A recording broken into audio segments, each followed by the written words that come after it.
কমাবো এটা ঠিক আছে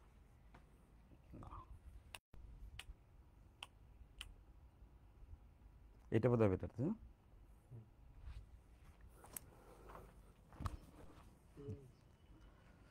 হ্যালো অ্যান্ড ওয়েলকাম এভরিওয়ান সবাইকে ওয়েলকাম জানাচ্ছি আমাদের আজকের ক্লাসে হোপফুলি সবাই ভালো আছে রাইট আচ্ছা তো আমরা পর্যায়বৃত্ত গতি পড়ছিলাম তো এর আগে 7টি ক্লাস হয়েছে সো আজকে অ্যাকচুয়ালি একদম শেষ যে পার্টটা আছে আমরা ওই পার্টটা দেখব ঠিক আছে এরপরে আমাদের ফাইনালি আর একটা চ্যাপ্টার বাকি থাকবে তো সেটা হচ্ছে তরঙ্গ তাই না যেটা অনেক দিন যাবত তোমরা খুঁজছিলে এটা হলে মোটামুটি আমাদের ফুল ফ্লেজেডভাবে 10টা চ্যাপ্টারের উপরে আইডিয়া হয়ে যাবে ঠিক আছে তাহলে কী অবস্থা সবার কেমন আছো একটু কমেন্ট করতে পারো অনেকেরই ইয়ার ফাইনাল শেষ হইলো বা অনেকের হয়তো বা চলছেও তো আই থিঙ্ক ফার্স্ট পেপারের এই কোর্সটাতে আমরা যারা যুক্ত আছি এই পুরো কোর্সটা ডেফিনেটলি এরকম একটা অবস্থা আসবে সেকেন্ড পেপার যখন শুরু হবে যে ফার্স্ট পেপারে এগুলো প্র্যাকটিস করা হবে না বা বারবার ভুলে যাওয়ার একটা চান্স থাকে সেকেন্ড পেপার পড়তে পড়তে সো এই কোর্সের আয়তায় যারা আছো তারা মাঝে মধ্যে আসলে এখান থেকে রিভাইজ করতে পারবা বা এটা যদি তোমার থাকে সেকেন্ড ইয়ার শেষ হবার পরে গিয়ে আবার পুরো ভিডিওসগুলো দেখতে পারবা দ্যাট মিনস তোমার হাতে পূর্ণাঙ্গ কোর্সটি থাকবে ঠিক আছে ফাইন তাহলে কী অবস্থা সবার সবাই যুক্ত হও আমরা ক্লাসটা শুরু করি সো আজকে দেখতেছো যে 8 নাম্বার ক্লাস সেই ক্লাসে আমাদের যে অংশটা বাকি আছে সরল দোলক ওই অংশটা আমরা আজকে পড়ব পাশাপাশি সিম্পল হারমোনিক মোশনের কনসেপ্ট থেকে কিছু অ্যাডভান্স টাইপের অঙ্ক আছে যেগুলো আমরা অ্যাডমিশনের জন্য আজকে ক্লাসে একটু দেখে রাখবো ঠিক আছে ফাইন মেনশন দিয়েছো সবাইকে আচ্ছা তো তোমরা সবাই ক্লাসে একটু উপস্থিতি বাড়াতে হবে আর কি আচ্ছা তাহলে চলো আমরা ধীরে ধীরে ক্লাসে চলে যাই এই তো আমি ভালো আছি জিহাদ তুমি কেমন আছো ভাই ফাইন তাহলে আজকে আমরা কোন কোন টপিক পড়বো আমরা একটু দেখে নিই আমরা লাস্ট দিন স্প্রিং পড়েছিলাম তোমাদের নিশ্চয়ই মনে আছে লাস্টের দিন আমরা স্প্রিং ডিটেলস পড়েছি সো আজকে বেসিকলি একটা অংশই বাকি আছে সেটা হচ্ছে সরল দোলক এখান থেকে প্রচুর কোশ্চেন আসে এইচএসসিতে খুব সহজ টাইপের টপিক আমরা এই সরল দোলকটাকে ভেঙে দেখব এর পাশাপাশি অ্যাডভান্স কিছু অঙ্ক করব ওকে সো আজকে ক্লাসটা ইম্পর্ট্যান্ট সবাই থাকলে বেটার আচ্ছা এই তো তাহলে চলো আমরা ধীরে ধীরে ক্লাসটা শুরু করি ঠিক আছে তাহলে সরল দোলক বা পেন্ডুলাম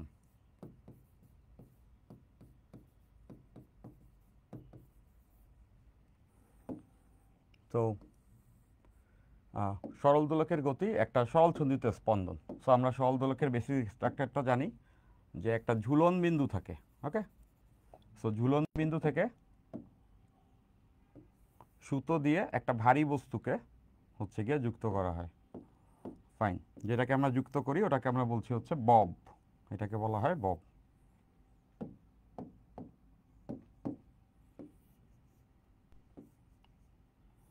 এখন আমরা জানি যে এই সরল দোলকটাকে যদি একটু দুলায় ছেড়ে দেওয়া হয় হালকা যদি হচ্ছে গিয়া দুলিয়ে ছেড়ে দেওয়া হয় তাহলে সেইটা এইখানটাতে একটা সরল ছন্দিত স্পন্দনে দুলতে থাকবে লেটসে এই জায়গাতে আমরা এতটুকু অবস্থানে এনে এটাকে ছেড়ে দিলাম ওকে তাহলে দেখা যাবে এটা এইভাবে করে দুলতে থাকবে এবং আমরা জানবো এইটার যে গতি এইটাকে আমরা বলতে পারবো সরল ছন্দিত স্পন্দন তবে মনে রাখতে হবে এইটা সরল ছন্দিত স্পন্দন তখনই হবে যখন এখানে যে কৌণিক বিস্তার থিটা এই থিটার ভ্যালুটা খুব ছোট হবে ছোট বলতে বেসিক্যালি 4 ডিগ্রি বা তার থেকে কম হয় তখন আমরা এটা মোশনকে বলতে পারবো সিম্পল হারমোনিক মোশন সো এটা আমরা জানি 9, 10-এও আমরা হচ্ছে গিয়ে এটা শিখছি ওকে ফাইন তাহলে এখন এই যে সরল দোলকটা যে আছে এটার পর্যায়কাল কত সেটা আমরা বের করতে চাই তো বুঝতে পারছো যে এইটাকে যদি আমরা এখানে দুলতে দেই সেই ক্ষেত্রে এই দুই পাশে একটা সমান কৌণিক বিস্তারে রেখে জিনিসটা দুলবে আচ্ছা তাহলে এই যে মাঝখানের যে অবস্থা যখন এই জায়গাতে আছে এই জায়গাতে এইটাকে আমরা বলবো হচ্ছে সাম্যাবস্থা এই জায়গাটাতে আমরা বলছি সাম্যাবস্থা আর বুঝতেছো এই যে যখন টেনে নিয়ে এখান থেকে ছাড়তেছি এটাকে আমরা বলবো হচ্ছে গিয়া বিস্তার দেন দুই পাশে বিস্তারে এটা দুলতে থাকে সো একবার এই পাশ থেকে এই পাশে এসে তারপরে এই পাশে আসলে একটা পূর্ণ দোলন হয় এখন এই যে সরল দোলক এইটার দোলনকাল কত হবে সেটা আমরা নির্ণয় করব সো দোলনকাল নির্ণয়ের একটা সাধারণ সূত্র আছে এই সূত্রটা জানলে দেখবা যে কোনো কমপ্লিকেটেড কেসে যদি সরল ছন্দিত স্পন্দনের দোলনকাল বের করতে বলে তাহলে ওই সূত্র দিয়ে বের করা যাবে। সো অ্যাডমিশন স্টেজে বা বলো হচ্ছে তোমাদের এই চ্যাপ্টারে যে কোনো অ্যাডভান্স অঙ্কে দেখবা যে হচ্ছে গিয়ে দোলনকালই নির্ণয় করতে বলে। নির্ণয়ের একটা সাধারণ সূত্র আছে, ওইটা আমরা আগে একটু জানি।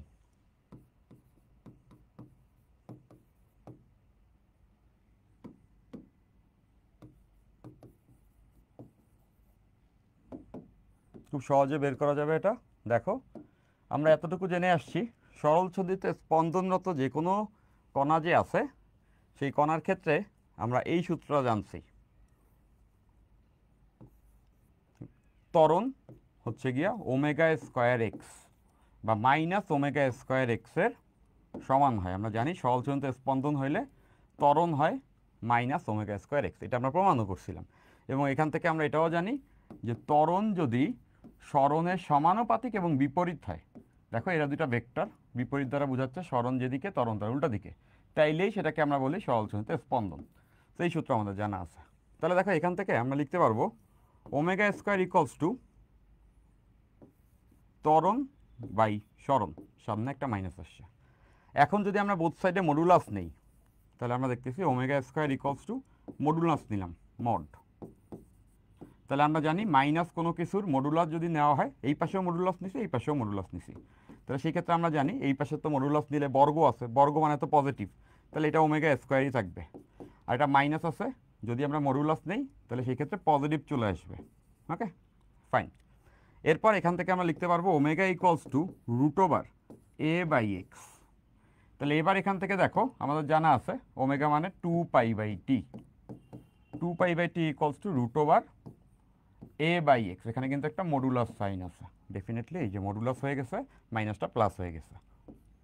ওকে, এরপর দেখো এখান থেকে টি যদি বের করতে চাই, টি ইকুয়ালস টু হবে 2π, এইটা পাশে ভাগাকারে আসলে রুট ওভার মডুলাস থাকবে x/a।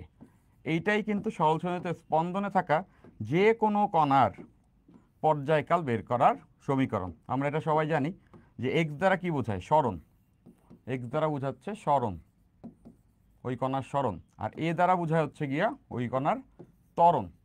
তার মানে দেখতেছো সরণ বাই ত্বরণের অনুপাত জানলেই কিন্তু আমরা এখান থেকে বের করতে পারবো ওই কণাটার পর্যায়কাল কত। তাহলে সূত্রটাকে এভাবে মনে রাখবা, যে কোনো সরল ছন্দিত স্পন্দনের পর্যায়কাল টি equals to 2π root over modulus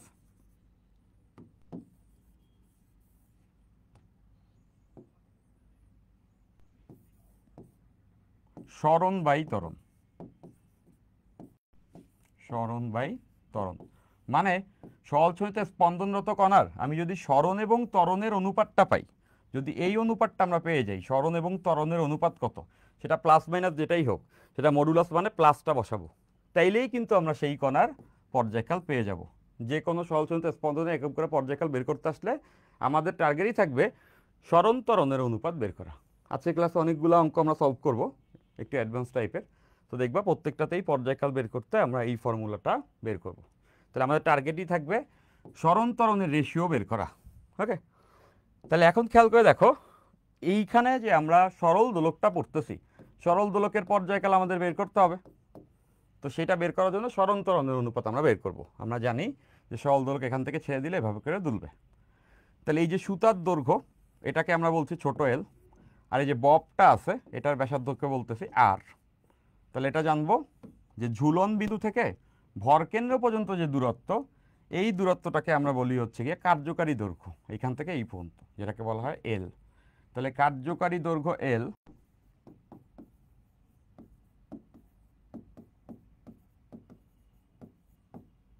equals to হবে সুতার দৈর্ঘ্য প্লাস ববের ব্যাসার্ধ। ওকে ফাইন। তাহলে এবার দেখো সরল দোলকের ক্ষেত্রে অ্যাকচুয়ালি কেসটা কি হয়, যখন একটা সরল দোলক দুলতে থাকে, লেটস একটা সরল দোলক এরকম কৌণিক অবস্থানে আছে, তো আমরা জানি এখান থেকে এই সরল দোলকটা দুলতেছে। এখন যে কোনো একটা কৌণিক অবস্থান ধরলাম থিটা, থিটা কৌণিক অবস্থানে সে আছে। তো থিটা কৌণিক অবস্থানে যদি সে থাকে তাহলে খেয়াল করে দেখো এই অবস্থানে এই বস্তুর উপরে একটা ত্বরণ কাজ করতেছে, যেটা হচ্ছে নিচের দিকে জি। ওকে, অভিকর্ষ ত্বরণ।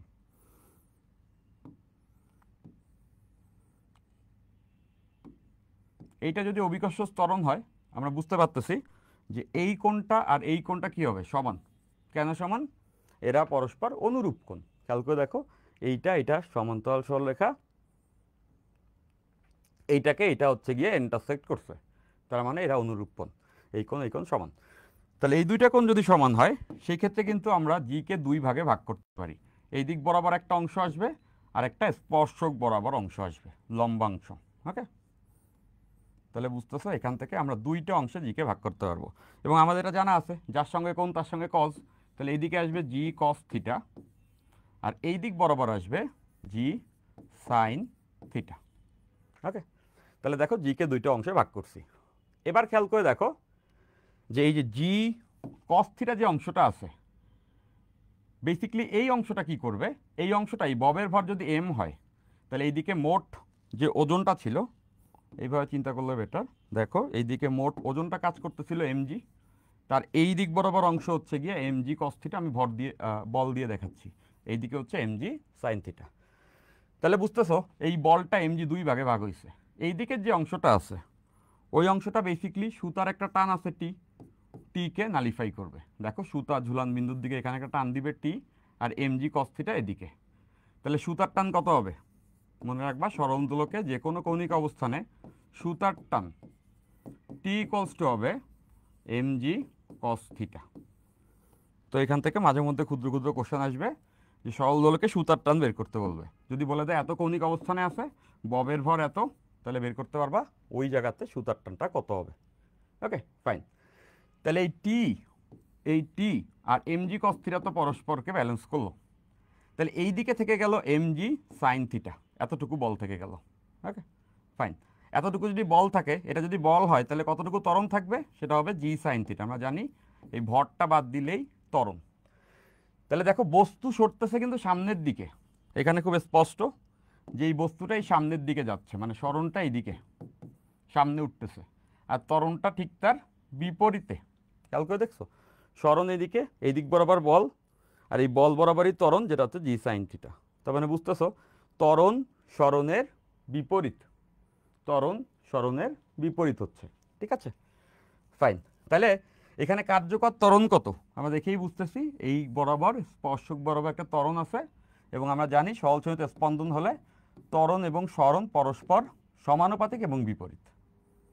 কিভাবে দেখো, যত বেশি সরণ হয়, যত বেশি সরে, এক্স যত বাড়ে থিটা তত বাড়ে, থিটা তত বাড়লে ত্বরণের ভ্যালু জি সাইন থিটা, দেখো থিটার ভ্যালু বাড়লে সাইন থিটার ভ্যালুও বাড়ে, মানে ত্বরণের ভ্যালু বাড়ে। খেয়াল করে দেখো, আরেকবার বলতেছি, যত সামনে যায় মানে এক্স বাড়ে, সরণ সামনে গেলে এই কোণটাও কি বাড়ে, এই কোণ বাড়লে ত্বরণের ভ্যালু কত, এখানে ত্বরণের ভ্যালু হচ্ছে গিয়ে জি সাইন থিটা, কোণের ভ্যালু বাড়লে সাইন থিটার ভ্যালু বাড়ে, মানে ত্বরণের ভ্যালুও বাড়ে।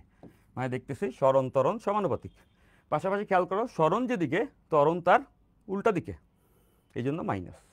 তো বুঝতেছো এটা একটা সরল চলিত স্পন্দন। তাহলে এখানে ত্বরণটা কত, ত্বরণটা হচ্ছে গিয়া আমরা দেখতেছি g sine theta, g sine theta.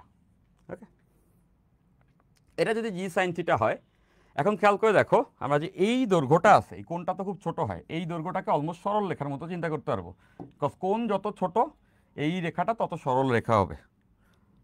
একটু দেখাইলে তোমরা বুঝবা। লেটস সে কোণটা মনে করো খুবই ছোট, আমি খুব ছোট কোণ নিছি, এটা ধরলাম 4 ডিগ্রি। তাহলে কোণ ছোট হলে দেখো তো এটাকে একটা অলমোস্ট সরল রেখার মতো হয় না, আরও ছোট নিলে একদম সরল রেখার মতো হবে। ওকে ফাইন। তাহলে এটাকে একটা সরল রেখা ধরা যেতে পারে, যেটাকে আমরা বলতে পারবো হচ্ছে কি সরণ। এটাই তো এক্স, সাম্যাবস্থা থেকে এই পর্যন্ত আসছে, এতটুকু সরণ হয়েছে। তাহলে দেখো সাইন থিটা ইকুয়ালস টু কি, লম্ব বাই অতিভুজ। এই কোণ যদি থিটা হয়, এই ত্রিভুজে, কলমটা দেখতেছো, এই ত্রিভুজে এই কোণটা থিটা, মানে এই এক্স হচ্ছে লম্ব আর অতিভুজ হচ্ছে এইটা, এটাকে কি বলতে পারবো, কার্যকারী দৈর্ঘ্য এল। তাহলে দেখো sine theta equals to x by L, লম্ব বাই অতিভুজ। তাহলে সাইন থিটার এখানে লিখতে পারবো a equals to g x by L, x by L. এই সাইন থিটার এখানে এটা বসা দিচ্ছি। এবার খেয়াল করে দেখো, এটা হচ্ছে ত্বরণ আর এটা হচ্ছে সরণ। যে কোনো জিনিসের পর্যায়কাল বের করতে হইলে সরল দোলকের বা সিম্পল হারমোনিক মোশনের সূত্র কি সরণ ত্বরণের অনুপাত, মানে এক্স বাই এ বের করতে হবে। তাহলে খেয়াল করে দেখো, এইখানে এক্সও পেয়ে গেছি, এও পেয়ে গেছি। এটা হচ্ছে এক্স সরণ, এটা হচ্ছে ত্বরণ। আমাদের লাগবে সরণ বাই ত্বরণ, মানে আমরা এটা লিখতে পারবো এক্স বাই এ। খেয়াল করে দেখো এখানে x by a equals to, এই এ এখানে আসছে, বুঝতেছো, এই পাশে ভাগ হয়ে আসলে L by g. X by a equals to L by g. ঠিক আছে, এটা নিশ্চয়ই সবাই বুঝতে পারছি। এখন খেয়াল করে দেখো এটা মডুলাস নিলে এল বাই জিই থাকবে, এবং এইটাই কিন্তু সরণ ত্বরণের অনুপাত, সরণ বাই ত্বরণ। এবং আমরা জানি যে কোনো সিম্পল হারমোনিক মোশনের পর্যায়কাল টি equals to 2 pi root over সরণ বাই ত্বরণ এক্স বাই এর অনুপাত লাগবে। আর এখানে সেই ভ্যালুটা হচ্ছে এল বাই জি। এখানে যদি এল বাই জি আমরা বসাই, তাহলে T equals to 2 pi root over L by g. তাহলে দেখো খুব সুন্দর মতো আমরা সরল দোলকের পর্যায়কাল বের করার সূত্রটা জেনে ফেলছি। কি কি ইনফরমেশন লাগে? এল লাগে মানে কার্যকারী দৈর্ঘ্য, আর লাগে জি এর মান।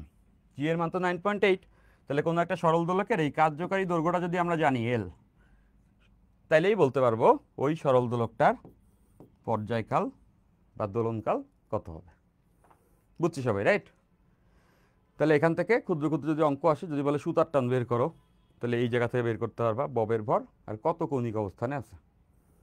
যদি বলে ত্বরণ কত, সেটা হবে জি সাইন থিটা, বা এভাবে লিখতে পারো a equals to g x by L. এটাও একটা ফর্মুলার মতো মনে রাখতে পারো। আবার যদি পর্যায়কাল বলে, তাহলে 2 pi root over L by g. ঠিক আছে, হোপফুলি সবাই এটা আমরা বুঝতে পারছি। ক্লিয়ার?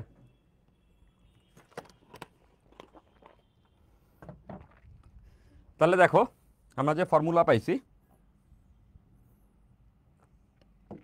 ওই ফর্মুলা থেকে আমরা দেখতেছি T equals to 2 pi root over L by জি।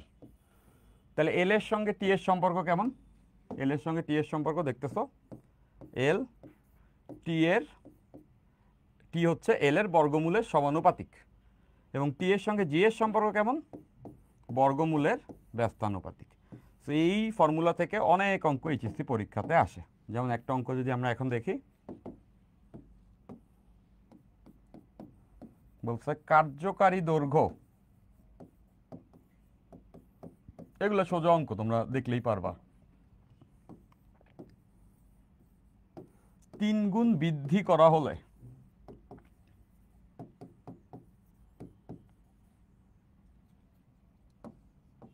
পর্যায়কাল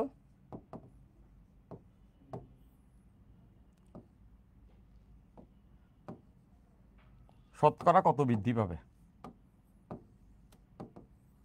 শতকরা কত বৃদ্ধি পাবে? এই অঙ্কগুলা প্রচুর পরিমাণে এইচএসসি পরীক্ষাতে আসে বা তোমাদের কলেজে আসবে। সো আমরা তো এই ফর্মুলা থেকে দেখতেছি যে কার্যকারী দৈর্ঘ্য বাড়লে টিও বাড়বে। তো এখান থেকে বুঝতেছো জি যদি ধ্রুবক থাকে, তাহলে T2 by T1 equals to হবে root over L2 by L1, যেহেতু বর্গমূলের সমানুপাতিক। তাহলে এবার বলছে কার্যকারী দৈর্ঘ্য 3 গুণ বৃদ্ধি। এটা কিন্তু ইম্পর্টেন্ট। আদিতে মনে করো কার্যকারী দৈর্ঘ্য ছিল L1, এখন কার্যকারী দৈর্ঘ্য L2। L2 কত হবে? 3 L1 হবে? 3 গুণ হবে না, এটা করলেই ভুল। কেমনে ভুল দেখো, 3 গুণ করার কথা যদি বলতো যে 3 গুণ করা হলে, তাহলে এটা হইতো। বাট বলছে 3 গুণ বৃদ্ধি, মানে আদিতে তো ছিল L1, এবং L1-এর 3 গুণ করে বৃদ্ধি করছে, মানে এটার সঙ্গে যোগ করছে। দেখো 3 গুণ বৃদ্ধি মানে এইটাকে 3 গুণ করে ওর সঙ্গে যোগ করা, মানে বৃদ্ধি পাওয়া। যদি দেখো 3 গুণ বৃদ্ধি মানে হচ্ছে 3 গুণ করে আগেরটার সঙ্গে যোগ করবা। আর যদি বলে শুধু 3 গুণ করা হয়েছে, তার মানে 3L1 হইতো। সেখান থেকে বুঝতেছো L2 ইকুয়ালস টু হবে 4L1। সোজা হিসাব। যদি বলে 3 গুণ বৃদ্ধি, তার মানে এখানে 3 + 1 4 হবে। যদি বলে 3 গুণ করা হয়েছে, তাহলে জাস্ট 3 হবে। বুঝছো নিশ্চয়ই? তাহলে দেখো এই জায়গা থেকে L2 হচ্ছে গিয়া 4L1, তাহলে L1 কেটে যাবে, তাহলে থাকবে T2 by T1 equals to root over 4 মানে 2। তাহলে T2 ইকুয়ালস টু হচ্ছে গিয়া 2T1। তাহলে আমাদের বলছে কত পার্সেন্ট বৃদ্ধি পাবে পর্যায়কাল, কত পার্সেন্ট পর্যায়কাল বৃদ্ধি পাবে। এখন পর্যায়কাল বৃদ্ধি বলতে কি এই টার্মটা চাইছে না, কতটুকু পরিবর্তন হয়েছে আর আদিতে কত ছিল সেটার সঙ্গে 100 গুণ করে দিলেই কিন্তু আমরা পেয়ে যাব পর্যায়কাল বৃদ্ধি। আর এই যে পরিবর্তন কেমনে মাপে? এভাবে মাপে না, যে এখন কত আছে আগে কত আছে, এই বিয়োগফল ডিভাইড বাই আদিতে কত ছিল ইন্টু 100%। তো এরকম বৃদ্ধির জিনিসটা ক্যালকুলেশন করা একটা ওয়ে আছে। দেখো এখান থেকে করা যায় T2 by T1 equals to 2। আমাদের লাগবে এই টার্মটা, তাইলে এর সঙ্গে 100 গুণ করলে আনসার। তাহলে একটা কাজ করা যায়, বোথ সাইডে 1 বিয়োগ করা যায়, যেটাকে আমরা বলি হচ্ছে বিয়োজন। দেখো বোথ সাইডে 1 বিয়োগ করলে T2 by T1 minus 1 2 minus 1 1 বিয়োজন করছি দুই পাশে। তাহলে দেখো এখানে লসাগু করলে চলে আসবে T2 minus T1 divided by T1, আর এই পাশে চলে আসবে 1। তো দেখো এই টার্মটা আমরা পেয়ে গেছি। সবসময় মনে রাখবো পরিবর্তন চাইলে ওই অনুপাতটা এনে 1 বিয়োগ করে দিতে হয় বোথ সাইডে, তাইলে এখানে পরিবর্তনটা চলে আসে। তাহলে এটা যদি 1 হয় 1 ইন্টু 100%, মানে বুঝতেছো 100% বৃদ্ধি পাবে, পর্যায়কাল 100% বৃদ্ধি পাবে। নিশ্চয়ই সবাই বুঝতে পারছো, ক্লিয়ার? তো এইসব খুব সোজা অঙ্ক, এই টাইপের অঙ্ক আসলে খুব সহজে আমরা সবাই করতে পারবো। গেল এটা। এরপরে এখান থেকে যে টাইপের অঙ্কগুলি আসে সেটা একটু দেখতে হবে। এই অঙ্কটা খুব ইম্পর্টেন্ট, এটাকে আমরা বলছি পাহাড়ের উচ্চতা নির্ণয়।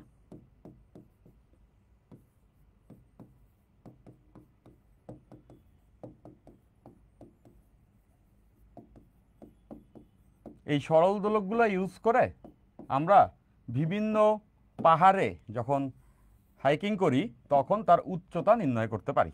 তো দেখো কিভাবে পারি। লেটস সে এখানে একটা পাহাড় আছে। এখন এই যে পাহাড়টা আছে, এই পাহাড়টার হাইট হচ্ছে h। সো আমরা এটা নির্ণয় করতে চাই। সো এটা তো আমরা সবাই দেখছি, সরল দোলকের পর্যায়কাল অভিকর্ষ ত্বরণের বর্গমূলের ব্যস্তানুপাতিক। তো এটা জানি, পৃষ্ঠে অভিকর্ষ ত্বরণ জি এর মান সবার জানা আছে, এটা কত 9.8। বাট আমরা যখন উচ্চতায় উঠবো এখানে, তাইলে অভিকর্ষ ত্বরণ জি প্রাইম চেঞ্জ হয়ে যাবে, এবং সেটা কত হয় এটাও আমরা জানি, অভিকর্ষতে শিখছি g g into r divided by r plus h whole square. নিশ্চয়ই মনে আছে, মহাকর্ষে আমরা এই সূত্র শিখছি। এবং এটাও আমরা জানি যে যখন উচ্চতায় ওঠে জি এর মান কমে যায়। তাহলে দেখো জি এর মান যদি কমে টি এর মান বেড়ে যাবে। তার মানে এই জায়গাতে যদি আমি একটা সেকেন্ড দোলক নেই, সেকেন্ড দোলক মানে মনে রাখবা যার পর্যায়কাল 2 সেকেন্ড, সেকেন্ড দোলক মানে যার পর্যায়কাল 2 সেকেন্ড। তাহলে এইখানে যদি একটা সেকেন্ড দোলক নেই, এইখানে কি হবে, জি কমে গেছে, তার পর্যায়কাল কি বেড়ে যাওয়া উচিত, তার মানে এখানে পর্যায়কাল চেঞ্জ হয়ে যাবে। ঠিক আছে, এটা হচ্ছে পাহাড়ের পৃষ্ঠে পর্যায়কাল, এটা হচ্ছে পাহাড়ের পাদদেশে পর্যায়কাল। এখন এই সম্পর্ক থেকে আমরা এটা লিখতে পারবো, দেখো T prime by T equals to root over g divided by g prime, isn't it? এই সম্পর্ক থেকে বর্গমূলের ব্যস্তানুপাতিক। তাহলে দেখো এখানে পাহাড়ের পৃষ্ঠে জি এর মান, এটা তো আমরা জানি এইটা হবে। যারা এটা জানো না, মহাকর্ষের ক্লাসটা কিন্তু একটু দেখে নিতে হবে। ওকে, আর মেজরিটি ডেফিনেটলি দেখছো। এই জি জি কাটা, আরও খেয়াল করো এখানে বর্গমূল করলে এই বর্গ আর এই বর্গমূল কাটা, এটা যাবে উল্টে, থাকবে হচ্ছে আর প্লাস এইচ ডিভাইড বাই আর। তাহলে দেখো টি প্রাইম বাই টি, পাহাড়ের মাথায় সেকেন্ড দোলকের পর্যায়কাল, পাহাড়ের পাদদেশে সেকেন্ড দোলকের পর্যায়কাল, ইকুয়ালস টু এই টার্মটাকে 8 দ্বারা ভাগ করলে কি আসবে 1 plus h by r. So আমাদের টার্গেট হচ্ছে এই পাহাড়ের উচ্চতা এইচ বের করা। তাহলে দেখো সমীকরণে এক সাইডে এইচ রাখলে বাকি সব অন্য সাইডে পাঠাইলে T prime by T minus 1 into r. তাহলে এইটাই কিন্তু পাহাড়ের উচ্চতা নির্ণয়ের সূত্র। কোনটারে কি বলে বুঝতেছো? এই টি হচ্ছে গিয়ে অ্যাকচুয়ালি 2 সেকেন্ড, পাহাড়ের পাদদেশে সেকেন্ড দোলকের পর্যায়কাল। আর এই যে টি প্রাইম দেখতেছো, টি প্রাইমের পরিচয় হচ্ছে পাহাড়ের শীর্ষে, পাহাড়ের শীর্ষে সেকেন্ড দোলকের পর্যায়কাল।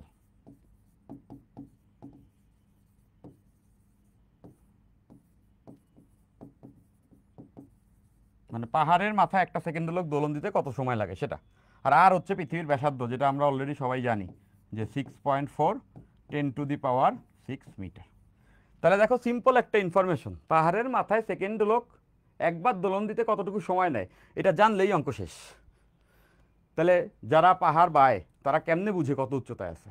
ওদের কাছে একটা সেকেন্ড দোলক থাকে আর স্টপওয়াচ থাকে। সো ওরা একটা উচ্চতায় ওঠার পরে সেকেন্ড দোলকটারে দুলায়, লেটসে 10টা দোলন দিল, দিয়ে স্টপওয়াচ দিয়ে দেখে 10টা দোলনে ওই জায়গায় কত টাইম লাগছে, পুরো ওই টাইমটারে 10 দ্বারা ভাগ করলে পেয়ে যায় ওই জায়গাতে দোলনকাল কত। সেইটা যদি সে এখানে বসায় দেয় তাহলে সে জানতে পারে এখন সে কত উচ্চতায় আছে। তার মানে তুমি যখন পাহাড় বাইতেছো, তোমার কাছে একটা ছোট্ট সেকেন্ড হলো আর একটা স্টপওয়াচ বা ঘড়ি থাকলেই তুমি ওখান থেকে এই সূত্রে ডেরা বের করে বসায় বুঝতে পারবা প্র্যাকটিক্যালি তুমি কতটুকু উচ্চতায় আছো। তাহলে আমাদের যখন উচ্চতা বের করার অঙ্ক আসবে, তখন এই পরিবর্তিত পর্যায়কাল, পাহাড়ের শীর্ষে সেকেন্ড দোলকের পর্যায়কাল কত এটা দেওয়া থাকবে বা বের করার হয়ে থাকবে, ওইটা এখানে বসাবো, অঙ্কের আনসার পাবো। নিশ্চয়ই সবাই এটা আমরা বুঝতে পারছি। তো এই অংশটা বইয়ে আছে, বাট বুঝতেছো পাহাড়ের যেমন উচ্চতা মাপা যায়, সেকেন্ড দোলক দিয়ে একটা খনিরও তো গভীরতা মাপা যাবে। তুমি যদি খনিতে নামো সেখানেও গভীরতা এই জিনিসটা মাপা যাবে, যেটা বইয়ে নেই, বাট এইচএসসিতে একবার আসছে। সো আমরা এরপরে ওইটা দেখবো যে খনির গভীরতায় পর্যায়কাল, খনির গভীরতা মাপার জন্য সূত্রটা কী হবে। তো এই সূত্রটা আমরা সবাই মনে রাখবো, ডিরেক্টলি চাইলে ইউজ করতে পারবো। আমরা কয়েকটা অঙ্ক দেখবো, ঠিক আছে, ফাইন, সেটা বুঝতে পারছি, গেল এটা। তাহলে এইবার আমরা দেখব খনির গভীরতা নির্ণয়।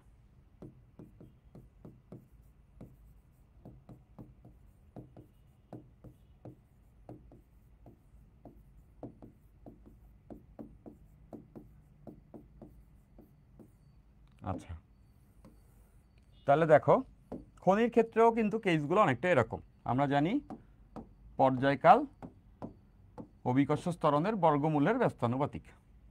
লেটসে এইটা একটা টানেল বা খনি, ওকে ফাইন। তাহলে এখন এই জায়গাতে যখন একটা সেকেন্ড দোলক আছে, এই সেকেন্ড দোলকের এখানে পর্যায়কাল আমরা জানি 2 সেকেন্ড, পৃথিবীর পৃষ্ঠে তো ঠিক সময় দিচ্ছে, এবং এখানে জি এর মানও আমরা জানি যেটা হচ্ছে 9.8 মিটার পার সেকেন্ড স্কোয়ার। এখন যখন আমরা খনিতে নামবো, খুব সিম্পল, গভীরে গেলে জি এর মান চেঞ্জ হবে। সো এখানে গিয়ে জি এর মান মনে করো চেঞ্জ হয়ে গেল, হলো জি প্রাইম, কমে অ্যাকচুয়ালি আমরা জানি এটা কমে, এবং সূত্রটা কি মহাকর্ষে আমরা পড়ছি, জি ইন্টু 1 মাইনাস এইচ বাই আর। এই এইচটা হচ্ছে এই খনিটার গভীরতা, ওকে। সো বুঝতেছো জি তো কমবে, গভীরে নামলে জি কমে, তাহলে টি কি হবে, এই সেকেন্ড দোলকটার পর্যায়কাল বাড়বে। তাহলে এই জায়গা থেকে আমরা এটা বুঝতেছি যে T prime by T equals to এখান থেকে root over g by g prime. এখন খনির গভীরে জি প্রাইম কত এটা আমরা জেনে ফেলছি, এই সূত্র, এই যে এখানে। তাহলে g into 1 minus h by r. So দেখো এখান থেকে আমরা জি জি কেটে ফেলতে পারবো, এবং দেখতেছো এই যে জিনিসটা আছে এটাকে এভাবে করে লেখা যাবে, T prime by T equals, back কাজ করি বোথ সাইড বর্গ করে দিই, বর্গ করে বর্গমূল চলে যাবে, এইটা হবে। দেখো এই পাশে স্কোয়ার হয়ে গেছে, এখানে বর্গ করে দিলে বর্গমূল চলে গেছে, তাহলে এখান থেকে থাকবে 1 divided by 1 minus h by r. এখন দেখো বোথ সাইডে যদি আসলে উল্টায় দিই তাহলে এই পাশে লিখতে পারবো টি বাই টি প্রাইম, উল্টায় দিছি, এই টি উপরে উঠে আসছে, এটার হোল স্কোয়ার, আর এইটা উপরে উঠে আসছে 1 মাইনাস এইচ বাই আর। আমরা কারে বের করতেছি, আমরা বের করতেছি এই খনিটা কতটুকু গভীর। তাহলে দেখো এখান থেকে যদি আমরা ক্যালকুলেশনটা টানি, এক পাশে যদি আমরা এইচ রাখি খনির গভীরতা, তাহলে বাকি ক্যালকুলেশনটা এখান থেকে সহজেই বোঝা যাচ্ছে, আসবে 1 minus t by t prime whole square into r. Definitely সবাই এটা আমরা বুঝতে পারছি, ওকে। তাহলে এটা হচ্ছে গিয়া খনির গভীরতা। তাহলে এখানেও কি কি ইনফরমেশন লাগবে, এইটা হচ্ছে পাহাড়ের পাদদেশে সেকেন্ড দোলকের পর্যায়কাল যেটা 2 সেকেন্ড, আর এটা হচ্ছে খনির পাহাড়ের তো মানে এটা হচ্ছে পৃষ্ঠে সেকেন্ড দোলকের পর্যায়কাল, আর এটা হচ্ছে খনির গভীরে পর্যায়কাল। আমরা বলতে পারবো খনির গভীরতায়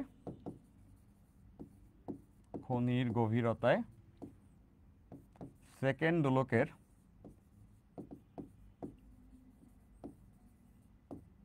পরিবর্তিত পর্যায়কাল বা দোলনকাল। সো এটা বের করার অপশন দেখবা যে আমাদের ইসে থাকবে, অঙ্কে থাকবে, ওকে। তাহলে বুঝতেছো, আমরা যদি ওইটা বের করে এনে এখানে বসাই, এটা তো পৃথিবীর ব্যাসার্ধ, যেটা 6.4 10⁶ মিটার। তাহলে এখান থেকে বের করতে পারবো খনির গভীরতা কত। ঠিক আছে, তাহলে এই দুইটা সূত্র মনে রাখলে আমরা উচ্চতা নির্ণয় করতে পারি, আমরা আবার গভীরতাও নির্ণয় করতে পারি। ভাইয়া সাউন্ড একটু কম মনে হচ্ছে, সাউন্ড আর একটু বেশি হলে ভালো। আসলে কি সাউন্ড তো আই থিঙ্ক ঠিকই আছে, আমি ভয়েসটা চেঞ্জ করে।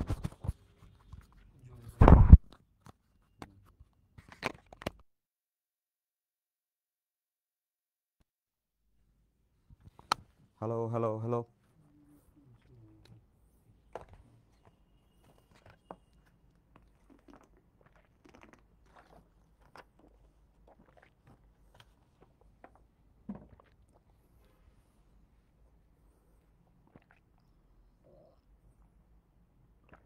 এখন দেখো তো ঠিক আছে কিনা সাউন্ড।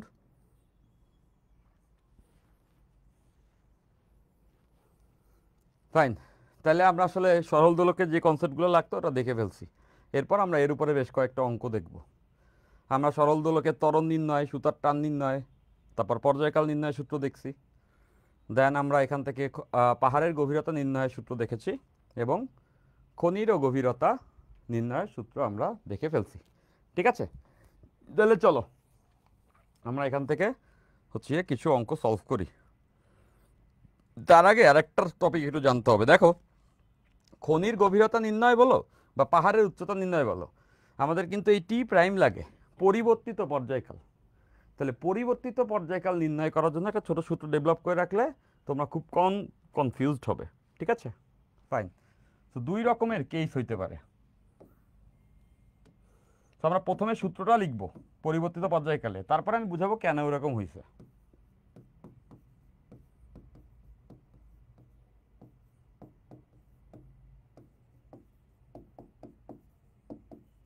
এখান থেকে প্রচুর অঙ্ক হচ্ছে অ্যাডমিশনে এমসিকিউ আসে, পাশাপাশি তোমাদের এইচএসসিতেও আসবে। তো পরিবর্তিত পর্যায়কাল টি প্রাইম ইকুয়ালস টু হবে 2 ইন্টু সময় ব্যবধান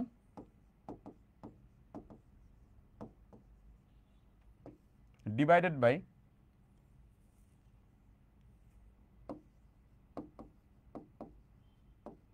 সময় ব্যবধান প্লাস মাইনাস এক্স। ওকে, এই সূত্রটা মনে রাখলে এক লাইনেই পরিবর্তিত পর্যায়কাল বের করা যাবে। ওকে, সময় ব্যবধান বলতে কি বোঝাবে? আমাদের অঙ্কগুলোতে বলে দিবে এতটুকু সময়ে সরল দোলকটি এতগুলো দোলন হারায়, বা এতটুকু সময়ে সরল দোলকটি এতটুকু দোলন অর্জন করে। ওকে, বলা থাকে যে দিনে এতগুলা দোলন হারায় বা দিনে এতগুলা দোলন অর্জন করে। তাহলে এই যে এক্স আছে, এক্স এর পরিচয় হচ্ছে গিয়া অর্ধ দোলন সংখ্যা। এক্স এর পরিচয় হবে অর্ধ দোলন সংখ্যা। এখন দেখতেছো এখানে প্লাস অথবা মাইনাস আছে, কখন প্লাস কখন মাইনাস মনে রাখবা। যদি বলে যে এতটুকু সময় ব্যবধানে এত সংখ্যক অর্ধ দোলন অর্জন করে, সোজা কথা যদি বলে অর্ধ দোলন, বা এভাবে বলতে পারে যে দোলন অর্জন করে, অর্জন করে, অথবা বলবে দোলন বৃদ্ধি পায়, অথবা বলবে এতগুলো দোলন বেশি দেয়। এই কথাগুলো যদি থাকে যে দোলন এতগুলো অর্জন করছে, এতগুলো বৃদ্ধি পাইছে, বা এতগুলো বেশি দোলন দিছে, তাইলে মনে রাখবা সেই ক্ষেত্রে অলওয়েজ আমরা এখানে দিব প্লাস। ঠিক তার উল্টা, নিশ্চয়ই বুঝতেছো, যদি বলে দোলন হারায়, দোলন হারায় অথবা কম দেয় অথবা হ্রাস পায়, এই কথাগুলো যদি থাকে সেই ক্ষেত্রে আমরা এখানে ডেফিনেটলি মাইনাস নিব। এইভাবে করলে প্যাচ কম লাগবে আর কি। তাহলে দেখো আসলে ব্যাপারগুলো কীরকম হয়, আমি একটা এক্সাম্পল দিই। বলল পাহাড়ের শীর্ষে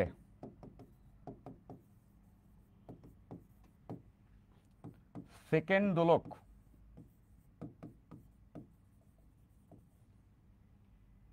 দিনে 25টি দোলন হারায়, এটা বলে দিছে। এখন এখান থেকে দুইটা কোশ্চেন আমাদের বের করতে বলছে। 1 নাম্বার কোশ্চেন, শীর্ষে দোলনকাল কত? শীর্ষে দোলনকাল কত, মানে পরিবর্তিত দোলনকাল সেটা। আরেকটা বলছে পাহাড়ের উচ্চতা কত, পাহাড়ের উচ্চতা কত।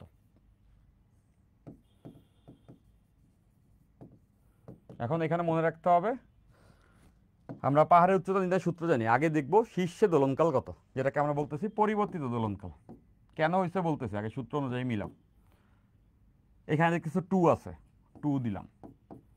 দেখতেছো সময় ব্যবধান, তো সময় ব্যবধান কত? এখানে কিন্তু একটা কথা আছে খুব ইম্পর্টেন্ট, দিনে কতটুকু সময়ে এতটি দোলন হারাইছে, দিনে। তাহলে একদিনে কত সেকেন্ড? মনে রাখবা একদিনে 24 ঘন্টা সেকেন্ডে নিলে 86400, ৮৬,৪০০ সেকেন্ড, ডিরেক্ট মনে রাখবা। তাহলে দিন বলছে, মানে এখানে সময় ব্যবধান হবে দিন, তাহলে এখানে আসবে 86400 সময় ব্যবধান, ডিভাইডেড বাই 86400। দেখো এখানে একটা কথা আছে হারায়, এতটি দোলন হারায়, মানে এখানটাতে হবে মাইনাস। আর এখানে কয়টা দোলন হারায় বলছে? 25টি দোলন হারায়। কিন্তু আমরা জানি এখানে বসবে অর্ধ দোলন সংখ্যা, তাহলে অর্ধ দোলন সংখ্যা এতটি দোলন হারায়, এতটি দোলনে কতগুলো অর্ধ দোলন? 50টা। দেখো 25টি পূর্ণ দোলন মানে 50টি অর্ধ দোলন, তাই না? অর্ধ দোলন হবে কি, এটার দ্বিগুণ এটা। তাহলে এখান থেকে তুমি পরিবর্তিত দোলনকাল পেয়ে যাবে। এই অঙ্কগুলো বেশি আসে তো এই জন্য হাতে ধরায় করে দিচ্ছি, ঠিক আছে?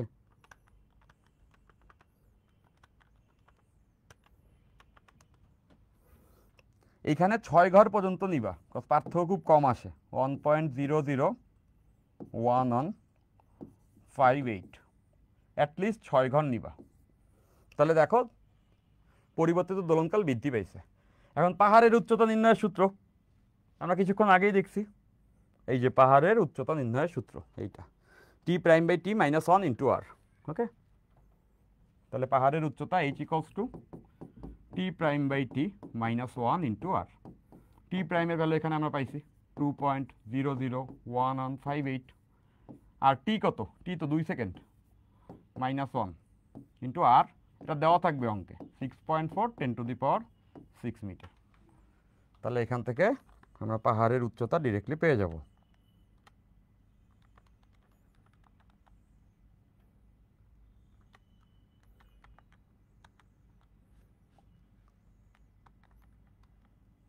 আচ্ছা, এটা ক্যালকুলেশন করলে পাহাড়ের উচ্চতা এইচ ইকলস টু আসবে 3.7056 ইন্টু 10⁻³ মিটার, বা আমরা এটাকে এভাবে লিখতে পারবো 3705.6 মিটার। তাহলে এই অঙ্ক যদি আসে ধূপধাপ এইটা আমরা করে ফেলতে পারবো। সো 25টি দোলন হারায়, এই কথা না বলে আবার এটাও বলতে পারতো 50 সেকেন্ড ধীরে চলে, একই কথা। ওকে, এই এক্সের আরেকটা পরিচয় হইতে পারে কত সেকেন্ড ধীরে বা দ্রুত চলে, ধীরে বা দ্রুত চলে। মনে রাখবা যদি বলে ধীরে চলে তাহলে ওই এক্স এর ভ্যালু ডিরেক্ট বসাবা। যদি বলে 50 সেকেন্ড ধীরে চলে এখানে 50 বসাবা, ধীর বলছে দ্যাটস ওয়াই মাইনাস, আর যদি বলে দ্রুত তাহলে প্লাস। ওকে, এভাবে বলতে পারতো পাহাড়ের শীর্ষে সেকেন্ডগুলো দিনে 50 সেকেন্ড ধীরে চলে, ধীর বলছে দ্যাটস ওয়াই এখানে মাইনাস, 50 সেকেন্ড বলছে ডিরেক্ট 50 বসাবা। অর্ধদোলন দ্বারা 1 সেকেন্ড বুঝে, মনে রাখবা একটা অর্ধদোলন মানে 1 second. Okay fine, very good, এই তো দিনে আনসার করছো। ওকে ওকে, এটা চেক করতেছে, ওইভাবে ডেফিনেটলি সব থাকা উচিত। তো এই অঙ্ক আসলে আমরা সবাই পারবো, তাই না? তো আরেকটা অঙ্ক এভাবে আসতে পারে, সেভাবে বলছে খনির গভীরে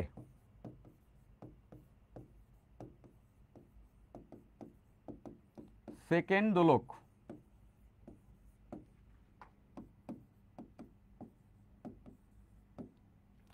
ঘন্টায় 5 সেকেন্ড ধীরে চলে, খনির গভীরতা নির্ণয় করো।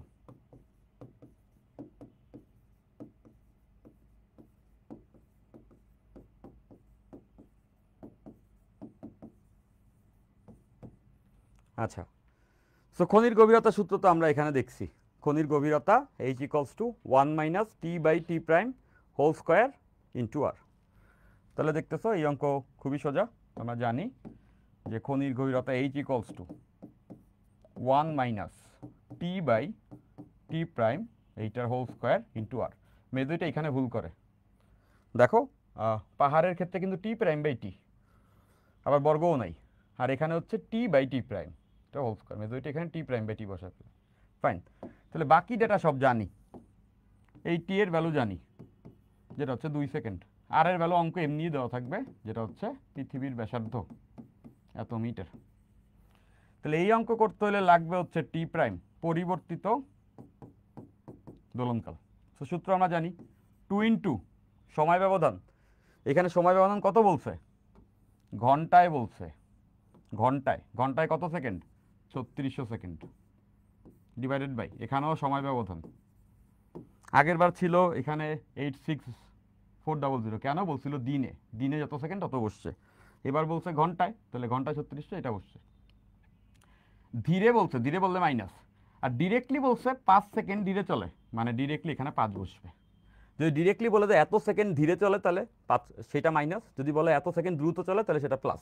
আর যদি বলে এতটি দোলন হারায় তাহলে ওই দোলনে 2 দ্বারা গুণ করে, হারায় বললে মাইনাস করে এখানে বসাবো। আর যদি বলে ডিরেক্টলি, যদি বলতো এতটি অর্ধ দোলন হারায় তাহলে ওই অর্ধ দোলনটা ডিরেক্টলি বসাইতাম। আর যদি বলে দোলন হারায় তাহলে 2 দ্বারা গুণ করে বসাবো। বুঝছি সবাই? সেটা যদি এখানে বসাই ফেলি তাহলে একবারে আমরা আনসারটা পেয়ে যাচ্ছি। ওকে,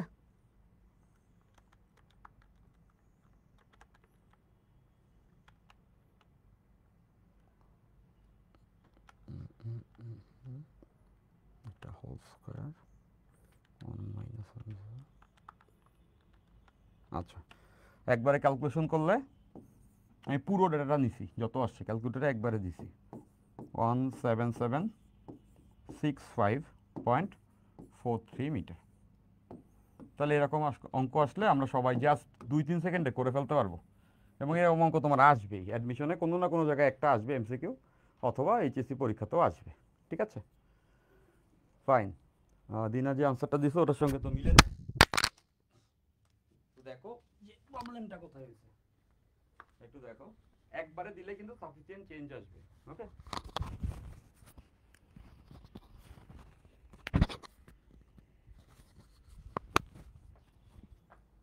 ওকে ফাইন, আমি আর একবার চেক দিচ্ছি।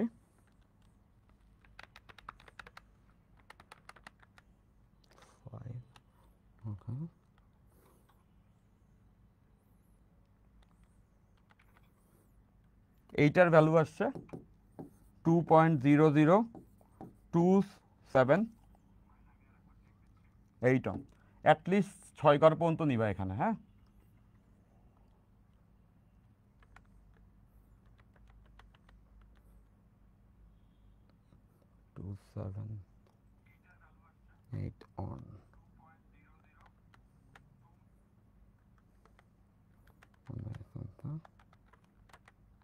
আচ্ছা, হ্যাঁ এটাই আসবে। দেখো আমি যদি এইটা বসাই তাহলে এখানে 61 আসবে, আমি পুরোটা বসাইছি এই জন্য 65 আসছে। বাট তোমরা মনে রাখবা 6 ঘর নিয়ে বসাবা। হ্যাঁ, 6 ঘর নিয়ে তারপরে বসাবা, তাইলে বেটার। বাট 6 থেকে কম নিলে কিন্তু আনসারে সাফিসিয়েন্ট চেঞ্জ আসবে। ওকে, কেন আসতেছে বুঝতেছে? এর সঙ্গে যে সংখ্যাটা গুণ হচ্ছে সেই সংখ্যাটা 10⁶, মানে অনেক দূর পর্যন্ত গুণ হয়। এই জন্য এখানে যদি 6 ঘর পর্যন্ত নেই, 10⁶ গুণ হলেও ওই 6 ঘরের ভ্যালুটা থাকে। এই জন্য এখানে 6 ঘর নিবা। বুঝে পেরেছি সবাই? এখন এই যে পরিবর্তিত দোলনকালের সূত্রে এত কাহিনী করে যে শিখছি, এটা আসলে এত ইম্পর্টেন্ট ছিল না, যদিও আমরা এটা ইউজ করবো, বাট এটা জাস্ট একটা ঐকিক নিয়মের অঙ্ক। দেখো আমি দেখাই দিচ্ছি, এভাবে আলাদা করে শিখতে হতো না, একদম ঐকিক নিয়মের অঙ্ক। যেমন একটা নর্মাল কেস ছিল যে দিনে 5 সেকেন্ড ধীরে চলে, এটা বলছে। সো দিনে কত সেকেন্ড আমরা তো জানি, দিনে হচ্ছে 86400 সেকেন্ড। সো এত সময়ে, একদিনে এত সময়ে, সেকেন্ড হলো বেসিকলি দিনে, মানে এক সেকেন্ডে একটা অর্ধদোলন দেয়, বাট সে কত সেকেন্ড ধীরে চলে, 5 সেকেন্ড। মানে এই সময়ে তার কতগুলো অর্ধদোলন দেওয়ার কথা ছিল। আমরা জানি সেকেন্ড দোলকের দোলনকাল 2 সেকেন্ড, এই কথার মানে কি? এই কথার মানে যে লেটসে এ থেকে বিতে যাইতে একটা অর্ধদোলন লাগে 1 সেকেন্ড, আবার বি থেকে এতে আসতে লাগে 1 সেকেন্ড। তাহলে এই দুইটা অর্ধদোলন মিলে হয় 2 সেকেন্ড। তাহলে অ্যাকচুয়ালি একদিনে ওর এতগুলাই আসলে অর্ধদোলন দেওয়ার কথা, বাট ও 5 সেকেন্ড ধীরে চলে, মানে ও 5টা কম দেয়। উপরে উঠলে ও লেজি হয়ে গেছে। তার মানে উপরে উঠলে 86400 -5 এতটি অর্ধদোলন দেয়। নিশ্চয়ই সবাই এটা বুঝছো। খেয়াল করো, একটা যদি সঠিক দোলক হইতো, যে ঠিক সময় দিত, তাহলে একদিন মানে এত সেকেন্ড, এত সেকেন্ডে এতটাই অর্ধদোলন দিত। বাট ও 5 সেকেন্ড ধীরে চলে, মানে পুরো দিনে ও এতটি অর্ধদোলন দেয়, 5টা কম দেয়। তাহলে এতটি অর্ধদোলন দিতে লাগে এত সেকেন্ড। তাহলে আমরা এভাবে চিন্তা করতে পারি না, 86400 -5, তাহলে এতটি অর্ধদোলন দিতে পুরো দিন চলে যায়। পুরো দিন মানে 86400 সেকেন্ড লাগে। তাহলে এবার বলো তো, একটি অর্ধদোলন দিতে কতটুকু সময় লাগবে? ঐকিক নিয়ম, 86400 ডিভাইডেড বাই 86400 -5, এত সেকেন্ড লাগে। একটা অর্ধদোলনে তো দোলনকাল না, দুইটা অর্ধদোলন মিলে একটা দোলনকাল।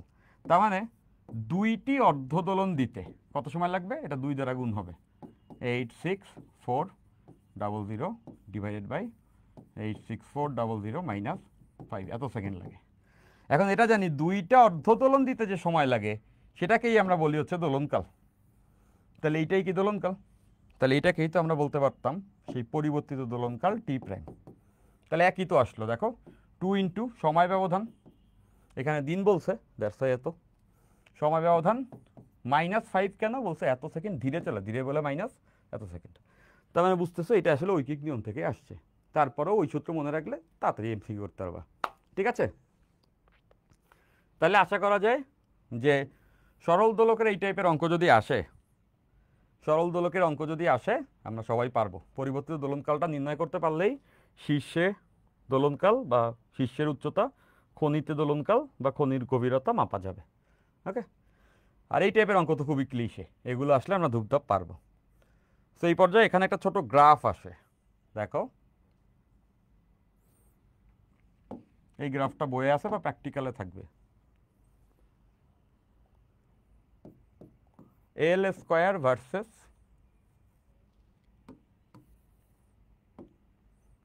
এল ভার্সেস টি স্কোয়ারের গ্রাফ, সরল দোলকের কার্যকারী দৈর্ঘ্য এবং পর্যায়কালের বর্গের গ্রাফ। জি এর মান নির্ণয় করতে এই গ্রাফটা ইম্পর্টেন্ট। দেখো আমরা সূত্র দেখছি এরকম, টি ইকুয়ালস টু 2π √L/g। তাহলে টি স্কোয়ার লাগবে, মানে বোথ সাইড বর্গ করে দিব। তাহলে দেখতেছো T square equals to 4π square into L/g। তাহলে খেয়াল করে দেখো যে এভাবে লেখা যাবে, T square equals to 4π square by g into L. তাহলে আমরা যদি একটা গ্রাফ অঙ্কন করি, এটা এক্স অ্যাক্সিস আর এটা ওয়াই অ্যাক্সিস। লেটসে আমরা এক্স অ্যাক্সিসে নিব হচ্ছে গিয়া কার্যকারী দৈর্ঘ্য, আর ওয়াই অ্যাক্সিসে নিলাম টি স্কোয়ার। ওকে ফাইন। তাহলে খেয়াল করো এই অংশটা তো ধ্রুবক, একটা নির্দিষ্ট স্থানে দিয়ে এর মান তো ধ্রুবক। তাহলে এটাকে যদি আমরা ওয়াই বলি, ওয়াই ইকুয়ালস টু এম, আর এলটা হচ্ছে x, y equals to m x, মানে এই গ্রাফটা হবে মূলবিন্দুগামী সরল রেখা এরকম। Okay fine. তাহলে টি স্কোয়ার বাই এল বা এল স্কোয়ার, মানে টি স্কোয়ার এবং এল এর গ্রাফ, অথবা এল বাই টি স্কোয়ারের গ্রাফ একই রকম হবে। ঠিক আছে? তাহলে এটা নিশ্চয়ই সবাই বুঝছি। সেখান থেকে একটা অঙ্ক হইতে পারে। লেটসে আমাদেরকে এভাবে বলে দিছে যে, এই কোণটা, এই যে কোণটা আছে এই কোণটা লেটসে 25 ডিগ্রি, বলছে এই কোণটা 25 ডিগ্রি। ওকে ফাইন। তাহলে এখানে বলছে ওই জায়গাতে জি এর মান কত এটা নির্ণয় করতে হবে। এখন দেখো তো এই লাইন থেকে কিন্তু এটা করা যাবে। এই লাইন থেকে কিন্তু আমরা সবাই দেখতেছি g equals to 4πa² into L/T², isn't it? এই T² এখানে ভাগাকারে আসছে। তাহলে আমাদের এখানে দরকার কিন্তু L/T², নিশ্চয়ই বুঝতেছো, L/T²। এখন এই গ্রাফের যে ঢাল, এই গ্রাফের ঢাল কত হবে? আমরা জানি ঢাল m equals to tan θ। tan θ equals to কী হয়? ওই যে del y/del x। তাহলে দেখো এখানে থিটার ভ্যালু 25, মানে লিখতে পারবো tan 25। del y-টা কি খুব স্পষ্টভাবে দেখতে পাচ্ছ, del y যেটা সেটাই কিন্তু বেসিক্যালি T², আর del x যেটা x অক্ষ y অক্ষ বরাবর আমরা যেহেতু T² নিচ্ছি, del x-টা হচ্ছে গিয়া L। তাহলে এই গ্রাফের ঢাল দ্বারা বোঝাচ্ছে T²/L। দেখো T²/L এইভাবে লেখা উচিত ছিল, এটা ঢাল ইকুয়ালস টু y/x। y/x এটা আরো সহজে বুঝবা, দেখো এভাবে দিলে তোমরা বুঝতে হবে এটা, যে এই গ্রাফের ঢাল যদি আমরা বের করতে চাই, তো বুঝতেছো যে এই কোণ যদি থিটা হয়, tan θ ইকুয়ালস টু লম্ব বাই ভূমি। লম্বটা y, y-টাই T², আর ভূমিটা x, x-টাই হচ্ছে L। তার মানে T²/L। তাহলে T²/L এর ভ্যালু পাইছি, বাট আমাদের লাগতো হচ্ছে L/T²। নিশ্চয়ই বুঝতেছো, এটার উল্টাটা লাগতো L/T²। তাহলে এখানে আসবে 1/tan 25। সেটা এখানে বসাই দিলেই কিন্তু আমরা ওই স্থানে কোনো একটা নির্দিষ্ট গ্রহ হবে, ওইখানে জি এর মান কত বা অভিকর্ষ ত্বরণের মান কত সেটা বের করতে পারবো। এটা ভার্সিটিতে একটা এমসিকিউ আসছে, দ্যাটস ওয়াই এটা আমরা দেখা দিচ্ছি। ওকে ফাইন। তাহলে এটা আসবে 84.66 মিটার/সেকেন্ড, অনেক বেশি আসছে। পৃথিবীর থেকে বড় কোনো একটা গ্রহের অভিকর্ষ ত্বরণ বের করতে বলছে। ওকে, তো সোজা কথা এই গ্রাফ থাকলে, এই কোণ থাকলেই আমরা বের করতে পারবো জি এর মান কত। ঠিক আছে, ফাইন। তাহলে এই যে অঙ্কগুলো আমরা দেখলাম, এই অঙ্কগুলো সরল দোলকের ম্যাক্সিমাম যা যা আছে সেটা। সো আজকে আমার ইচ্ছা ছিল যে এই ক্লাসে আমরা হচ্ছে অ্যাডভান্স অঙ্কও দেখব। সো পর্যায়বৃত্ত গতির আসলে অ্যাডভান্স অঙ্ক অনেক আছে, হ্যাঁ, মানে বলতে গেলে 7-8টা অঙ্ক আছে যেগুলো একদম দেখানো খুব ইম্পর্টেন্ট। তোমরা অনেক অ্যাডভান্স থাকবা, মানে ইঞ্জিনিয়ারিং অ্যাডমিশন বলো বা হচ্ছে অ্যাডমিশনের ক্ষেত্রে ওই অঙ্কগুলো তোমাদেরকে অনেকভাবে প্যারা দিবে, যে অঙ্কগুলোকে আমরা আর একটু টাইম নিয়ে দেখতে চাই। সো চাইলে আমি আজকে ক্লাসে শেষ করে দিতে পারি, এই পর্যন্ত যা পড়ছি ফেয়ার ইনাফ, বাট সেটা আমি করব না। নেক্সট ক্লাসে আমরা হচ্ছে গিয়া আরও অনেকগুলি অ্যাডভান্স অঙ্ক দেখব। আজকেও একটা দেখব বা দুটো দেখব, বাট নেক্সট ক্লাসে আমরা হচ্ছে গিয়া আরও কতগুলি অ্যাডভান্স অঙ্ক দেখব, সেটার উপরে আমরা আরেকটা ক্লাস রাখবো। দেখো আমি চাইলে টেনে আসলে খুব দ্রুত শেষ করে ফেলতে পারতাম, তাতে আসলে আমাদের মেইন পারপাস শেষ, অ্যাডভান্স অঙ্ক যে করতেই হতো এমন না। কিন্তু তারপরেও আমি চাই না যে কোনো চ্যাপ্টারেই কোনো জায়গায় কমতি থাকুক। ওকে, যেহেতু আমরা গুছিয়ে পড়েছি, সব যদি গোছানো আকারে থেকে যায় এই কোর্সে, আর্কাইভে তো সব ইটারেট করতে পারবা, এবং সবগুলো ক্লাস গুছানোর পরে দেখবা আমরা তোমাদের জন্য এক্সাম আরও বেটার বেটার কিছু জিনিসপত্র অ্যাড করে রাখবো। ওকে, এক্সাম খুব মজা করে নিব ইনশাল্লাহ, তোমাদের জন্য কম্পিটিশন হয়, রিভিউজটাও হয়। হ্যাঁ, তো সেই ক্ষেত্রে আসলে তোমার হাতে যদি ফিজিক্সটা গুছানো থাকে ফার্স্ট পেপার, সেকেন্ড পেপারে এভাবে গুছানো থাকবে 3.2-তে। সো যখন টেস্ট পরীক্ষা হয়ে যাবে তখন মেজরিটি এরকম একটা হবে, সেকেন্ড ইয়ার শেষে, সেকেন্ড ইয়ারে সবাই সেকেন্ড পেপারের চ্যাপ্টার পড়বে, ফার্স্ট পেপার ভুলে বসে থাকবে। সো এক একজন এক এক জায়গায় পড়ছে, কোথায় কোন কোর্স এক্সেস নাই বা হচ্ছে গুছানো নাই, তারা মেজরিটি সেকেন্ড ইয়ার শেষে, সেকেন্ড ইয়ারের সিলেবাস তো শেষ হয় না সেটার একটা ভয় টেস্টের আগে, পাশাপাশি ফার্স্ট পেপার ভুলে গেছে সেটার একটা ভয়, এরপরে দেখা যায় সব কিছু হজবরল হয়ে যায়। বাট আমাদের ক্ষেত্রে জিনিসটা খুব গোছানো থাকবে, ফার্স্ট পেপারে সব কিছু এখানে সুন্দর করে ওয়েবসাইটে গোছানো থাকবে 3.1-এ, আর সেকেন্ড পেপারে সব কিছু 3.2-এ গোছানো থাকবে। তো দেখতেছো প্রত্যেকটা চ্যাপ্টারে 7-8টা করে ক্লাস যাচ্ছে, যেমন এটাতে 9 নম্বর ক্লাস পর্যন্ত যাচ্ছে, এটা ইম্পর্টেন্ট তাই। তো গোছানো থাকলে তোমরা কনফিডেন্ট থাকবা, সেম ক্লাসই কোনো চ্যাপ্টার যদি ভুলে যাও টেনে টেনে দেখে নিবা বা পিডিএফটা পড়ে নিবা, যেখানে কনফিউজ লাগবে ওখানে ক্লাস ছেড়ে দেখে নিবা, দেখবা যে ফিজিক্স নিয়ে কোনো চিন্তা হবে না। সেভাবে করে সব সাবজেক্ট গুছানো থাকলে কিন্তু তোমরা আসলেই বেনিফিশিয়াল সাইডে থাকবা। ঠিক আছে, সো যেহেতু আমাদের কাছে গুছায় রাখার সুযোগটা আছে, সো তাড়াহুড়া করবো না, আমরা নেক্সট ক্লাসে আরেকটা বাড়ায় নিব, সেখানে অ্যাডভান্স প্রবলেম আরেকটু বেশি করে সলভ করব। ঠিক আছে, তো চলো আজকে আমরা একটা অঙ্ক দিয়ে হচ্ছে গিয়ে ক্লাসটা শেষ করি। এই অঙ্কটা বেশ মজার একটা অঙ্ক, সরল দোলকের। এটা মনে করো একটা কোনো দেয়ালের কিনারা, হ্যাঁ, একটা দেয়ালের কিনারা এরকম আছে, এখন এখান থেকে একটা সরল দোলক ঝুলানো আছে, এটা হচ্ছে গিয়া একটা সরল দোলক। এটা কিন্তু একটা দেয়ালের স্ট্রাকচার, এটা ছেড়ে দিলে এভাবে এসে এইভাবে দুলে। ওকে, এখন এই যে পুরো সুতাটা এখানের কার্যকারী দৈর্ঘ্য এল, আর এই যে দেয়ালের কিনারার এখানে যে উচ্চতা এইটা হচ্ছে গিয়া 3L/4, এটা হচ্ছে 3, এই সুতার যে দৈর্ঘ্য বা কার্যকারী যে দৈর্ঘ্য 3L/4। এখন এই সরল দৈর্ঘ্যটা ছেড়ে দিলে এর পর্যায়কাল কত হবে এটা বের করতে হবে, দোলনকাল বা পর্যায়কাল কত, এটার দোলনকাল কত এটা আমরা বের করতে চাই, যে এইটার দোলনকাল কত হবে। এবং এটা একটা আইটি স্ট্যান্ডার্ড প্রবলেম, খুব সহজ প্রবলেম, করার পরে আমাদের ভালো লাগবে। আর বইয়ে সরল দোলকের অঙ্ক প্রত্যেকটাই পারবো। ওকে, তো বুঝতেছো, এটাকে যদি আমি ছেড়ে দিই এই কিনারাতে, তাহলে এটার দোলনকালটা আমাদেরকে নির্ণয় করতে হবে। ওকে ফাইন, তাহলে এই অঙ্কটাকে একটু ভেঙে দেখি আমরা। দেখো এখান থেকে ছাড়ার পরে প্রথমে এইটা দেয়ালের এই কিনারা পর্যন্ত আসবে, এই পর্যন্ত আসবে, এইখানে আসবে, এই পর্যন্ত ঠিকঠাক আসবে, এইভাবে আসবে, আসলো। এরপর এখানে এসে কি হবে, বেঁধে যাবে না সুতার এতটুকু অংশ, এতটুকু বেঁধে গেলে এইখান থেকে কিন্তু আর পুরা সুতো আসবে না, বাকি যে অংশ আছে ওইটা এই পর্যন্ত আসবে। নিশ্চয়ই সবাই বুঝতে পারতেছে, তাই না? নিশ্চয়ই বুঝছো, এখানে থেকে যাবে এই মাথাটা, বাকি অংশটা এই পর্যন্ত ভেঙে আসবে।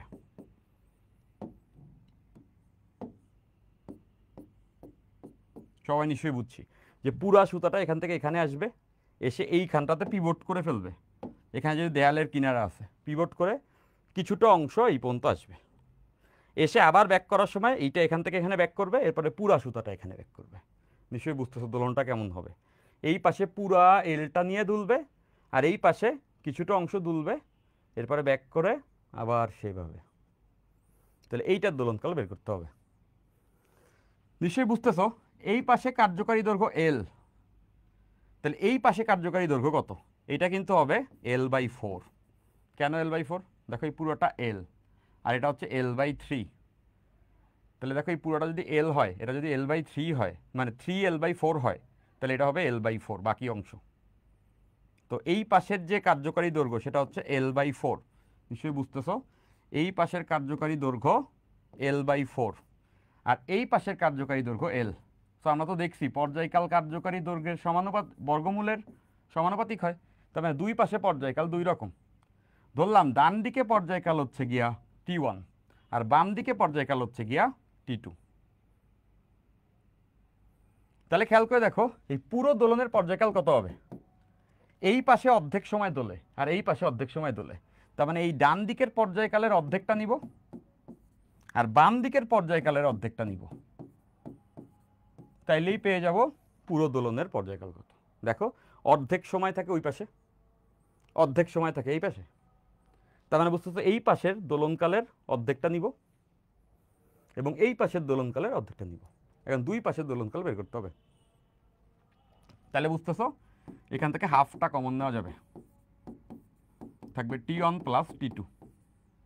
এখন এই ডান সাইডের দোলনকাল কত হবে, কোয়াইট কমন সেন্স, দেখো T1 ইকুয়ালস টু 2π√, এই পাশের কার্যকারী দৈর্ঘ্য এল আর অভিকর্ষ ত্বরণ জি, আর এই পাশের দোলনকাল কত হবে 2π√, এই পাশের কার্যকারী দৈর্ঘ্য কিন্তু L/4, তাহলে এখানে আসবে L/4 ডিভাইড বাই এই পাশেও জি, তাহলে এই দুইটা ওখানে বসাই দেব।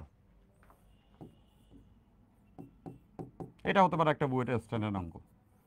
তাহলে এই পাশেরটা আমরা দেখছি 2π√, L/g, আর ওই সাইডেরটা 2π√L/4/g। তাহলে এখান থেকে অনেকগুলো টার্ম কমন যায়, কে কে যায়, 2π তো কমন যায়, দেখো 2π কমন নিয়ে আসছি, 2π/2, √L/g এটাও কমন যায়, √L/g, তাহলে এইখানটা থাকবে হচ্ছে 1, আর এখানে দেখো √L/g কমন নিলে থাকবে 1/4, 1/4কে কিন্তু বর্গমূল করলে হাফ, নিশ্চয়ই বুঝছো। এই পাশটা যোগ করে দিলে আমরা পাবো 3/2, এই 2 কাটা, আর এটা যোগ করলে 3/2, তাহলে 3/2 পাই, দেখো এখানে একটা পাই আছে, ইন্টু √L/g। তাহলে এইটাই হবে এটার পর্যায়কাল। হোপফুলি সবাই আমরা এটা বুঝতে পারছি। সুন্দর অঙ্ক, বেশি কনসেপচুয়াল না, একদমই সহজ। বুঝছি কি? ফাইন, তাহলে চলো এই পর্যায়ে তোমাদেরকে একটা টাস্ক দিয়ে রাখি, দেখি এরা কি করতে পারো। এরা যে করতে পারবে সে বস। ওকে, নেক্সট ক্লাস আমরা এটা সলভ করবো। সো আমি চাই কেউ একটা সলভ করে ফিজিক্স ম্যানিয়াকের গ্রুপে আমাকে মেনশন করে ছবি আপলোড করবা। যে করতে পারবা সে নির্ঘাত বুয়েটিয়ান। এই অঙ্ক যে আগে দেখা নাই, আগে দেখার জায়গাও নাই আসলে, মেজরিটি আমরা এই অঙ্ক করি না, কোথাও দেখি না। ইউজুয়ালি অ্যাডমিশনে খুব কঠিন অঙ্ক করলে কেউ এটা দিয়ে প্যারা দিতে পারে, যেটা আমি তোমাদের এখনই শিখে রাখবো। একটা স্প্রিং আছে যার স্প্রিং দেবো কে, এবং এই স্প্রিংয়ের দুই মাথায় দুইটা বস্তু যুক্ত করছি আমরা। এইটার ভর m1, এটার ভর m2। এবার এই দুইটার চাপ দিয়ে ছেড়ে দিলাম। চাপ দিয়ে যদি ছেড়ে দাও তাহলে কি এটা এভাবে দুলবে, এভাবে দুলতে থাকবে। চাপ দিয়ে ছেড়ে রাখলে মানে দুই মাথায় বব যুক্ত করে বা ভারী বস্তু যুক্ত করে চাপ দিয়ে ছেড়ে দিছি বা টান দিয়ে ছেড়ে দিছি, যেটাই করো, দুইটা কীভাবে করে দুলবে স্প্রিংটাকে মাঝে রেখে। এইটাও তো একটা সিম্পল হারমোনিক মোশন, এর দোলনকাল নির্ণয় করতে হবে। এর দোলনকাল কত সেটা নির্ণয় করতে হবে। আরও এরকম মজার কতগুলো কনসেপচুয়াল অঙ্ক আছে যেগুলো আমরা নেক্সট ক্লাসে দেখতে চাচ্ছি, এবং এই অঙ্কটা একটু মাথা খাটায় করার চেষ্টা করো, খুব চমৎকার একটা কনসেপ্ট। বেসিক্যালি এটা আইআইটি স্ট্যান্ডার্ড একটা অঙ্ক, তারপরেও আই বিলিভ আমি তোমাদেরকে খুব সহজে বুঝাই দিতে পারবো। ওকে, এইটা যদি তুমি পারো তার মানে অ্যাডমিশনের জন্য তুমি ফুললি প্রিপেয়ার্ড। এই টাইপের অঙ্ক ডিল করতেছে, এটা আসবেও না অ্যাডমিশন টেস্টে। বাট আমরা এগুলো যখন শিখি তখন আমাদের থিঙ্কিং ভলিউম বাড়ে, এক্সট্রা কনফিডেন্স থাকে। যারা ডুয়ারডাই কোর্সে আসো, মেজরিটি যখন তোমরা অ্যাডমিশনে যাবা, আমি জানি তোমরা আমার কাছেই পড়বা, পাশাপাশি তোমরা কিন্তু সব দিকে খেয়ালও রাখবা, তাই না, যে কোন জায়গায় কী পড়াচ্ছে। তো সেই ক্ষেত্রে তোমার ফ্রেন্ডের সঙ্গে কাউন্সিলিং হবে, বা অনেকে আসো মাল্টিপল কোর্সে থাকো, তো তারা মেজরিটি সবচেয়ে মজা যেটা পাবা যে ফিজিক্সের ক্লাসই যখন অ্যাডমিশন টেস্টে আসবে, যে কেউ যখন নিবে, তুমি দেখবা যে অঙ্কগুলোতে মেজরিটি স্ট্রাগল করতেছে ওই অঙ্কগুলো তোমার কাছে ইজি লাগবে, কাজ আমরা ডুয়ার ডাইতেই সেটা পড়তেছি। হতে পারে কেউ অফলাইনে উদ্ভাসে পড়তেছো, খুব ভালো করে পড়ায় অভ্যাস, তো দেখবা মেজরিটি অঙ্ক আমরা যা একাডেমিকে পড়ে রাখতেছি 1 বছর আগে ওই স্ট্যান্ডার্ড পর্যন্ত যাবেই না। বা দেখবা যে অঙ্ক আসলে তুমি দেখবে আরে কমন, এটা তো আমি জানি, যেখানে মেজরিটি ওখানে ওই অঙ্কগুলোর সঙ্গে পরিচিত থাকবে না। তো তখন তুমি এমনিই বুঝে যাবা যে একাডেমিক কোর্সে যা শিখছি তাই অ্যাডমিশন ক্লাসে আসতেছে, পরীক্ষায় আসতেছে, এবং আমার আগের থেকে পড়া। তো এটা তোমাকে একটা এক্সট্রা কনফিডেন্স দিবে। ওকে, তো এই ডুয়ার ডাই কোর্সটা আমরা যদি সবাই করে রাখি তাহলে আমি বলবো শুধু একাডেমিক না, আমরা অ্যাডমিশন পর্যন্ত অ্যাডভান্টেজে থাকবো, পাশাপাশি তোমরা একটু বাসায় বেশি করে অঙ্ক প্র্যাকটিস করবো। ওকে, সো আজকে ক্লাস এতটুকুই। আমাদের এর উপরে আর একটা ক্লাস, লাস্ট ক্লাস, যেটা হচ্ছে নেক্সট ক্লাসে আমরা করব, এরপরে আমরা কিন্তু তরঙ্গে চলে যাব। ঠিক আছে, আল্লাহ হাফেজ, বাই।